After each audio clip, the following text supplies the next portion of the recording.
Od dnes začína One Week, One Sandwich. Každý týždeň si predstavíme nový sandwich a nejakú zaujímavosť ohľadom sandwicha. Sledujte nás. Dnes si ako prvý urobíme brisket and pulled pork. A Cipi ti teraz povie zaujímavosť, ktorá ťa možno prekvapí. Počúvaj. Vedeli ste, že brisket bol kedysi považovaný za menej cenný kus mesa?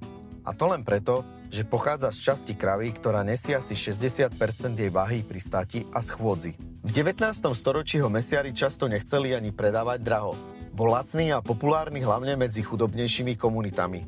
Až texaské barbecue z neho spravilo legendu. Paradox je, že dnes patrí kvalitný udený brisket medzi najdrahšie barbecue mesa na svete. V niektorých slávnych texaských barbecue podnikoch stojí kilo viac než steak z premium časti hovedzieho. A takýto parádny brisket a pulled pork sandwich dostaneš u nás Smoky. Takže dojdi. Vidíme sa pri ďalšej časti.